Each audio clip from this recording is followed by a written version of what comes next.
years, pagkauban ni, itamang ko nila, may kondisyon, may bayad.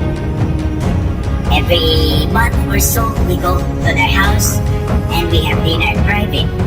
So kanang walo rami ka po, ang duha ka mag-asawa, I mean si Bongbong Marcos o si Lisa Marcos plus unong mga technical people. Out of that 8, maraming magsigarilyo. Si Lisa raw ako. So every time she feels the urge to smoke, she would pat me back and tana tayo sa garden. So doon we talk a lot. So I know her and how her mind works.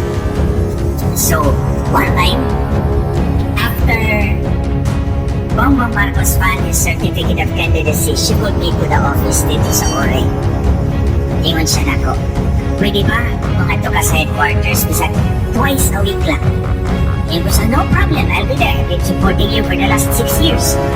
So, magkano ibabayad ko sa'yo? I don't know. You don't have to pay me. I've been helping you for 6 years. You didn't pay me a single peso. Why should I collect from you now? So, sige, basta pag nanalo tayo, gagawin kitang commissioner ng COMELEC para malinis yung election system. Tapos gagawin kitang chairman. So, tapos na yung agreement namin. I held to my end of the bargain. But sometime in March 2022, kasagsagan ng kampanya ito, I had a meeting with Lisa Marcos na kaming dalawa lang. So when I was called, itong dalawa, si Senior Deputy Executive Secretary Hubert Guevara o si DICT Secretary Ivan Uy, nauna pa sila, makimarites pala. So nauna pa silang dumaan, tas ako, last akong pumasok. Now po si Hubert there, si Ivan here, si Lisa was here, on the opposite side of the conference table.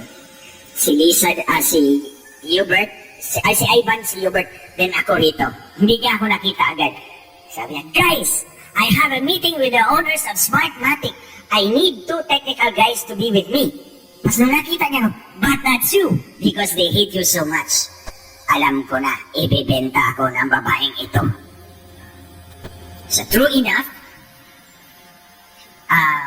di na siya mutubag sa akong mga text.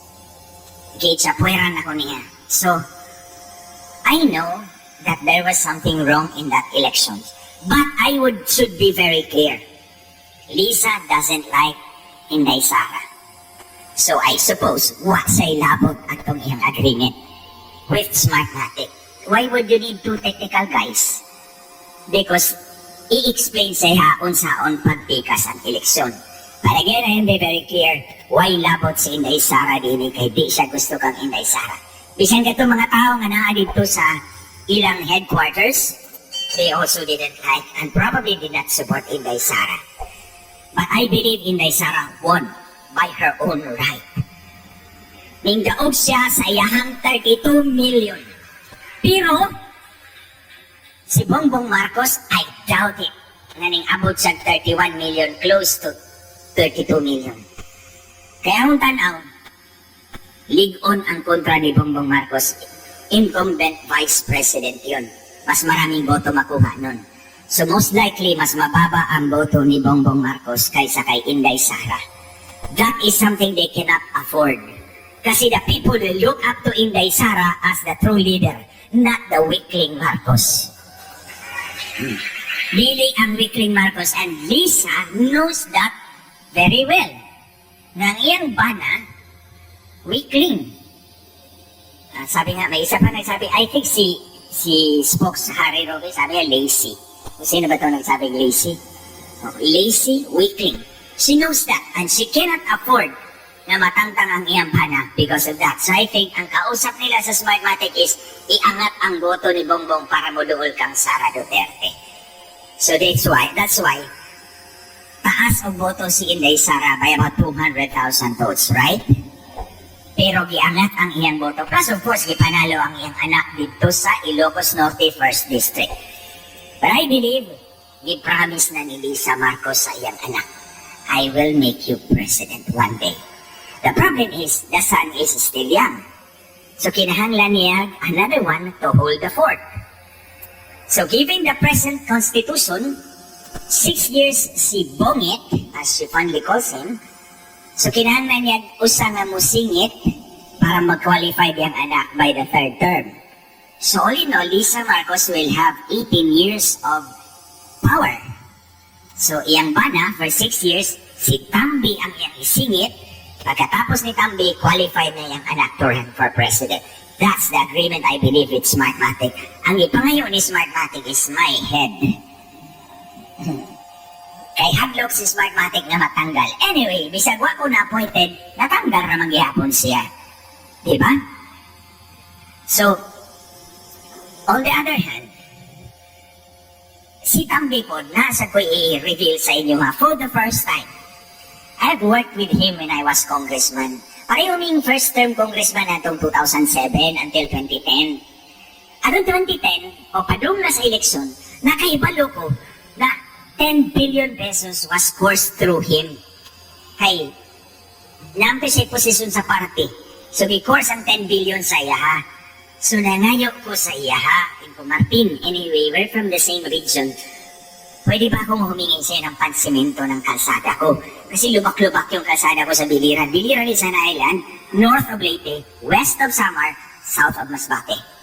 So, it's a small island wedged between those big islands. So, ingon siya na ako, ayaw saba, sa uban. Kung di lagi ko magsaba, kami ninyo mga kaigsunan, para kami mga magnanakaw nagtago doon sa gilid ng door ng session hall, sir. Kasi ayaw niya doon sa session hall ibigay ko yung letter, yung folder, kasi may request yun, sir eh. Tapos sabi niya, huwag tayo dyan. Pinagtago kami doon sa gilid ng window, ng door, para kami mga magnanakaw doon na nagtago-tago. Tapos binigay ko sa kanya, tinanggap niya. 2 years later, I found out 525 million pesos was released per that request. Pero walay karsadan ning abot sa akong distrito. Ang pangutanan ako kang Tambi, naasa ang 525 million. That's accountability. Oh. Wa pa ninyo na nahibaw it. This is the first time nga akong gisulti sa inyo sa katauhan. Oh. Ang tanong ko kay Tambi, nasaan ang 525 million na ni-request ko para sa kalsada ng distrito ko? Na-release yung pera, nawala ang kalsada. Walang dumating doon sa amin. Where did it go, Tambi? Oh. So imagine, there's a lot of hypocrisy in these people. They went after Inday Sara. Yung pala, mas malaki yung sa kanya eh. Remember, that's only 525 yung sa akin. What about the 10B? Baka wala rin dumating doon sa iba.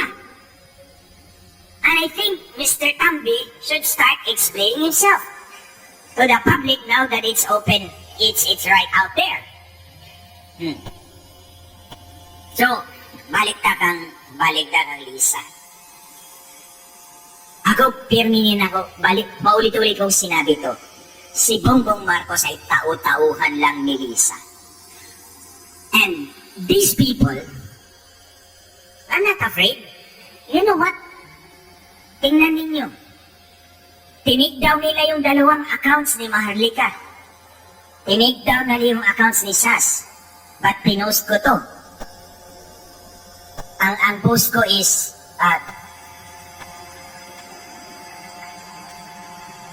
ang sabi ko, don't dare take down my account. Kakaladkarin talaga kitang Broha ka sa impyerno. And they did not take down my account. Oh, sinabi ko sa kanya, I posted that. Don't take down out. Listen or you will regret. Something like that. Yun yung title. Heed or you will regret. Sabi ko, pag tinignan mo yung account ko, kakaladkarin talaga kitang Broha ka. And actually, I called her a bitch in some of my interviews because she is one. Kaya sabi ko, Lisa, I will be unforgiving, I will be very frank. Hindi ko gagawin to kung hindi ka traitor. Your pamilya mo, traitor talaga. Hindi lang ako ang traitor mo. Imagine, you cut my head and put it on a silver platter kasi tumayaw sa Smartmatics in front of you para kang si Herodes. Si Maharlika, ganun din. Nagsuporta yan sa kanila mula pa noong 2016. Tapos pinagpalit ng iba. The same goes with Attorney Vic Rodriguez. Si SMNI is the biggest example. Binigyan sila ng platform nung kampanya, di po ba? Binigyan sila ng platform, alam natin yun. Tapos anong ginawa nila? Ginorgor. To quote the term of Maharlika, ginorgor. Oh. Ito pa si China. You see why ganyan si Xi Jinping? Yung Chinese sa atin? Panahon ni President Duterte, walang water cannon. Di ba? Hindi tayo kinakanyon. Hindi tayo nililiser. But now, ginagawa nila. You see, for 6 years, as far as I know, yung kumpanya ni Lisa Marcos, yung Unified Philippines-China Unified Enterprise, tinulungan sila ng Chinese government doon para magkakomisyon. Tinulungan sila ng Chinese government. Tapos nung nanalo, sinaksak sa likod si China, pumalit kay sa Amerika. At binigay pa yung mga bases natin doon. Just like what Harry Roque said kanina. So syempre, the Chinese government are very angry at them. So ang ibig kong sabihin, yung pagka-traidor, it runs in the blood. Ito kay Inday Sara is also a classic example. Ginamit nila nung eleksyon para manalo sila. Tapos ngayon, ito ang ginagawa nila kay Inday Sara. Would you want that to happen to you? Oh, itong PI, pwede rin putang ina. Oh, ito pwede rin putang ina. And let's be frank about it. Putang ina naman talaga yan sila. Oh. You see, ito'y pagtataksil sa inyo. Remember, sabi ni Dean Arellano, the Constitution is a social contract between the people and the government. It's actually, sabi ko sa inyo, we surrender most of our rights to the government. In exchange, we get a constitution that circumscribes the power and authority of that government para hindi tayo aabusuhin. Tapos ito, papalusot nila yung PI para mabago yung constitution para mananatili sila sa pwesto. I think yung PI niya is a recognition that Tambi is not going to win anyway.